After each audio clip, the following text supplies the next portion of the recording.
One of the strongest, if not the strongest, earthquake that the country has ever experienced. Hi, I'm Sarah Forster and welcome to this week's edition of A Closer Look. Now today we are going to be talking about the story that is dominating all the headlines, and that is the earthquake that rocked Morocco on Friday evening last week. This is still a continuing story, and to talk more with me about this in the studio we have our assistant foreign editor, Hadya Al Alawi. Hadya, thank you so much for coming in. Thank you for having me. So what we know is that there was a devastating earthquake Friday evening in Morocco. Mm-hmm. Tell me a bit more about the strength. Where did it hit? Where are we right now? So as we stand, there are more than 2,800 casualties all across Morocco, mm-hmm. and about 2,500 injured. The numbers are likely to get a lot higher, as we've seen in similar earthquakes like the one that happened in Turkey or in Syria. Rescue efforts are continuing, and medics are working tirelessly to try and rescue people under the rubble, but that is looking now more and more difficult. Because of the areas where it hit, it was in mountainous areas, and it's very hard to get to these areas. So the operations are very complex, and the numbers are likely to get much, much higher. Mm-hmm. The issues that the rescue teams are facing right now are a lot of these areas that have been hit are actually villages and in very remote areas. So one, they can't access them, and as it's been as a few days have passed already, it's likely that when they get there, and if they get there, that a lot of these numbers of people who are injured or are trapped under the rubble might have died already. The areas that were affected mostly, the epicenter was around Al Hos province, which is about 44 miles away from Marrakesh. Mm-hmm. But there are other areas also that have been affected across Morocco, such as the old town of Marrakesh, which is a Unesco World Heritage site. A lot of the buildings there have been severely damaged. So the intensity of the earthquake was indeed in Al Hos, but other areas around Marrakesh and also around the country have been affected. It's also been felt even in Algeria, although it was on a much smaller scale than it happened in Morocco. So this specific earthquake was around 6.7 on the Richter scale, is that right? That's 6.8, okay. Yeah, which is one of the strongest, if not the strongest, earthquake that the country has ever experienced.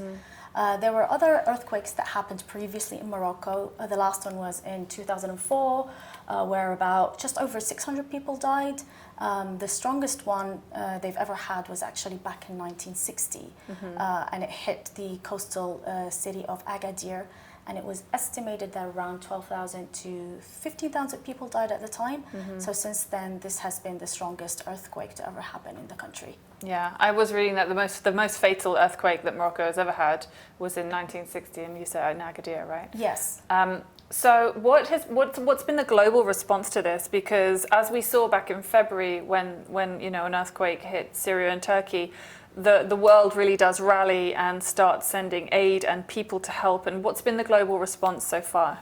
I mean, the global response so far has been incredible. I mean, a lot of countries have offered help, even countries which don't have diplomatic relations with them, such as Algeria. It opened its airspace for the first time in 2 years. Other countries around the world, both in the Middle East and also across Europe, such as the UAE, Qatar, the UK, Spain, the US, they've all offered help. Mm-hmm. The UAE, for example, has opened an air corridor for aid, mm-hmm. and it also said that it will be helping with the rescue efforts and the emergency services. So we're seeing actually an incredible response from all across the globe, because this is a very large scale earthquake that has not been witnessed in the region. And the response needs to be on the level of that tragedy, unfortunately. And for people watching this who want to help, what do you say to them?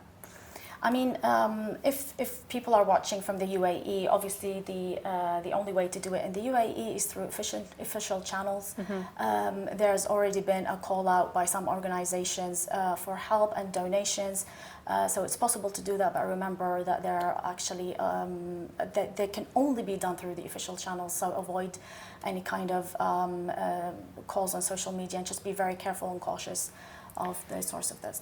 Yes, that's always the warning that we give readers. If you see sort of bank account details floating around on WhatsApp, don't donate. It's always through official channels here at the UAE, through the Emirates Red Crescent or any other official organisation, and they will. If you want to check their official Twitter channels, or you can keep up to date with us, we will let you know if any donation drives are organised or anything like that. So anyway, thank you so much for joining me, Hadya. And if you'd like to keep up to date with all of our coverage on the Morocco earthquake, you can find it on thenationalnews.com.